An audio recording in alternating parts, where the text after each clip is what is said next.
近年越嚟越多人中意食韓國料理，康和韓國料理30年都係人氣高企，有齊韓燒同埋任食任飲，仲加入香港地道美食 ，CP 值超高啊！唔怪得佢哋嘅優惠喺今年係咁搶手啦，着數繼續有，食多幾次都得啦。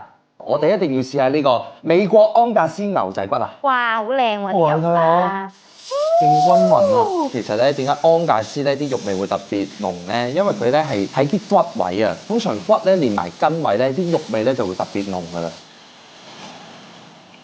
哇，肉味真係好濃喎！香港咧係勁有咬口啦，咬落去咧嗰啲肉味咧喺個口爆咗出嚟，同埋加埋個汁咧勁嘢味喎。係啦，咁我推介食呢個牛舌啦。牛舌喎，牛舌正咯。先，我就有一個隱藏嘅食法咧，一陣間推薦俾大家。喂，講嚟聽下。咁嗰個塊牛舌。整埋先，我幫手。係啊。哦，哇，搞掂啦！香噴噴。我講嗰個隱藏食法咧，就係一個韓式食法嚟嘅。生菜、牛舌、蒜片同埋韓式辣醬啊，包埋一齊食。哇，多菜咧，好正喎，個層次唔同咗喎。個牛舌咧，你會食到咧係軟綿綿啦。我中意韓式辛辣醬咧，啱啱整到個牛舌勁嘢味喎。跟住我哋要試下呢度嘅新品秘製鮮葉黑鱔啊，用咗優質嘅黑鱔啊，同埋咧佢哋堅持咧每日新鮮湯嘅。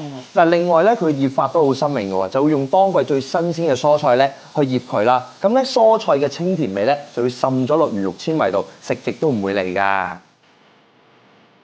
哇！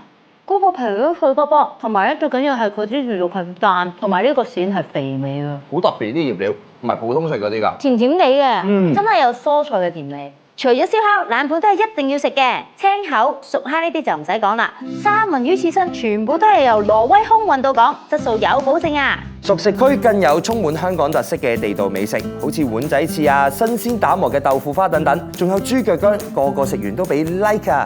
康和韓國料理晚市燒烤自助餐4位用，原價912蚊一份，抵食價買3送1，684蚊一份，人均171蚊。仲有輪住買獨家優惠，送你全新推出嘅澳洲和牛火鍋，一爐兩食，快啲嚟搶啦！